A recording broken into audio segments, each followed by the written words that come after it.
एक ब्राह्मण थे तो तीर्थ यात्रा करना चाहते थे। उनके लड़के थे पर उनकी ज्यादा आज्ञा नहीं पालन करते थे, तो सोचा कि बूढ़ा अकेले तीर्थ यात्रा कैसे कर पाऊंगा।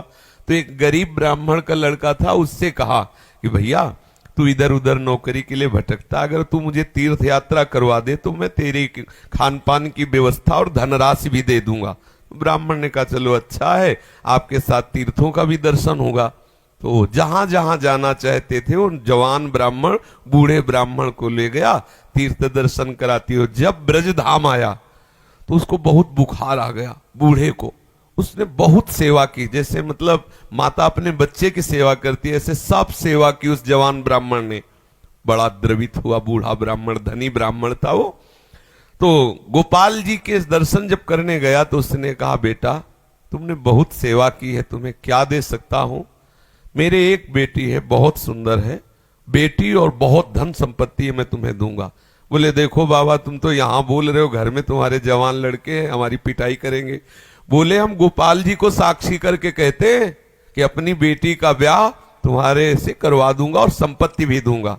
बात हो गई। तीर्थ यात्रा करवा के जब घर पहुंचा तो बूढ़े की हिम्मत नहीं कि बात कर सके लड़कों के सामने, क्योंकि बेचारा गरीब ब्राह्मण का लड़का। महीना भर सोचता रहा कि कभी न कभी तो सूचना दे, वो तो सूचना नहीं। तो घर गया उनके और बोला देखो बाबा आपने कहा था कि तुम्हारा, तो लड़कों ने धक्का लगाया और दो चार थप्पड़ लगाए कि तेरी सामर्थ्य क्या है कि तू मेरी बहन से ब्याह करने की बात सोच सके। बोले नहीं बाबा ने कहा था। अब लड़कों की वो स्वरूप देख करके बाबा बदल गए। उनका हमें नहीं याद है कि हमने कुछ कहा था। अब उसने कहा अरे नहीं तुमने तो गोपाल जी के सामने कहा था। उनका हमें याद ही नहीं कि हमने तुमसे कुछ कहा है। पीट के भगा दिया। अब उस लड़के को इस बात का बुरा लगा कि तीर्थ यात्रा करके आया और कह रहा कि मुझे याद नहीं है। अब मैं अपनी तरफ से तो कहा नहीं था ब्याह करने की, और इसने हमारा अपमान भी करवाया, अब तो ब्याह करके ही रहेंगे। उसके जिद चढ़ गई। उसने पंचायत बुलाई और पंचायत में कहा कि इसने हमें तीर्थ यात्रा के लिए प्रेरित किया, तीर्थ यात्रा ले गया, मैंने इसकी सब सेवा की, इसने ठाकुर जी के सामने मेरे ब्याह की बात कही।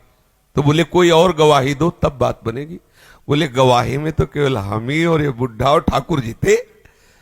तो बोले अब भाई गवाही तो दो में क्या, तुम जो कह रहे हो कि इन्होंने कहा वो कह रहे नहीं कहा, तो तीसरा चाहिए। वो तीसरे में तो ठाकुर जी थे। तो बोले अगर गवाही दे दें तो ब्याह हम जबरदस्ती करवा देंगे। पंचायत पहले लगती थी गांव में, जैसे होता है ना न्यायालय, तो छोटा मोटा न्यायालय समझो गांव का, पंच लोग जो निर्णय कर देते थे फिर वही होता था। तो बुढ़े से कहा तो बुढ़ा राजी हो गया, क्योंकि उसे पता था गोपाल जी थोड़ी आएंगे। उसने कहा अगर गोपाल जी कह दें पंचों के बीच में आके कि हाँ हमारे सामने ब्याह की बात हुई थी, तो अब किसी की बात नहीं मानेंगे, हम ब्याह कर देंगे। लड़के भी राजी हो गए, क्योंकि सबको पता था कि कोई ठाकुर जी मूर्ति थोड़ी चल के आएगी। और उसने मूर्ति नहीं माना था, उसने साक्षात ठाकुर जी माना था। आया वृंदावन और ठाकुर जी का शयन हो गया था। अब वहां से अब वो बहुत परेशान कि अब कल तक हम रुके फिर ठाकुर जी से बात करें, तो ऐसा। अब दरवाजा बंद थे, खटखटाया, क्योंकि उसके लिए मूर्ति थोड़ी है, और कहा सुनो गोपाल जी हम तुमसे ये पूछने आए कि वो जो वृद्ध ब्राह्मण था उसने कहा था कि नहीं तुम्हारे सामने ब्याह की बात। दो चार बार आवाज लगाई तो वहां से तो कोई उत्तर नहीं आया। फिर बहुत जोर से बोला भड़बड़ा के, देखो हम तुम्हें चैन से सोने नहीं देंगे, हम पैदल चल के आए, भूखे हैं, और आप ब्याह की समस्या है और आपको इसका उत्तर दे। छोटी मोटी बात होती तो छोड़ देते, ब्याह की बात है। ठाकुर जी ने अंदर से कहा मूर्ति कहीं चलती है, वहां चल के जब बोले मूर्ति बोलती तो चलेगी क्यों नहीं। ठाकुर जी फंस गए।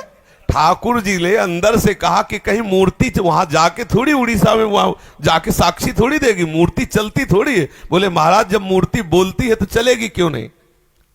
अब ठाकुर जी विवश हो गए। ठाकुर जी बाहर निकल के आए और सब सेवक लोग सुला के गए थे। समझो कितना भाव में दम है। उसने देखा बहुत सुंदर गोपाल जी साक्षात ठुमुक ठुमुक कर करके आए, नौ किशोर। बोले देखो हम चलने के लिए तुम्हारे भाव के कारण राजी तो है, लेकिन भोग राग की व्यवस्था, क्योंकि हम वृंदावन के ठाकुर, हमें तो चक माल चाहिए, हमको चना चवेना में तो रुकने वाले हैं नहीं, रबड़ी गुलाब जामुन ये सब चक्कर चाहिए। तो बोले देखो कुछ रुपया तो है, अब शादी का चक्कर, इसलिए व्यवस्था तो तुम्हारी बनाएंगे ही हम। तो बोले कैसे चलोगे? बोले चलेंगे तो हम पैदल ही, आगे आगे तुम चलना, पीछे पीछे हम चलेंगे, थोड़ी थोड़ी देर में कुछ भोग लिए रहना, हमको भोग लगा देना। बोले अब हम चले और तुम आ रहे हो कि नहीं आ रहे हो ये मुझे कैसे पता चलेगा? बोले नूपुरों की ध्वनि तुम्हें सुनाई देगी, अगर पीछे मुड़ के देख लिया तो जहां से मुड़ोगे वही हम खड़े हो जाएंगे, आगे नहीं चलेंगे। बात तय हो गई, चल दिए ठाकुर जी। अब आप देखो क्या मूर्ति है। अब वो बीच बीच में भोग लगाता हुआ जब अपने गांव के नजदीक पहुंचा तो सोचा केवल नूपुरे बज रहे हैं कि आ भी रहे हैं। मुड़ के देखा तो ठाकुर जी खड़े। बोले चलो, बोले अब नहीं, अब सबको लिवा के यहीं लाओ क्योंकि हमारा तुम्हारा वादा था। तो बोले कोई बात। गांव में दौड़ता हुआ गया, सबसे हल्ला मचा, वृंदावन के ठाकुर पधारे साक्षी देने के लिए। अब तो भीड़ इकट्ठा, साक्षात ठाकुर।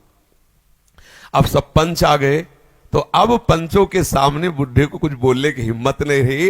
ठाकुर जी ने सबके सामने उस भक्त की वचन रक्षा के लिए बोले और कहा हमारे सामने का ब्याह हुआ। अब आप सोचो, अगर ये कोई बात सतयुग की नहीं है, ये बात सतयुग की नहीं है, ये कलयुग की ही बात है। हमारी श्रद्धा, हमारा विश्वास, जैसी हम भावना, अगर ठाकुर को मान लिया कि मूर्ति है तो मूर्ति ही रहेंगे। अगर मान लिया कि हम भले नहीं समझ पा रहे लेकिन हमारे ठाकुर है, तो एक दिन वो समझा देंगे कि वो ठाकुर है।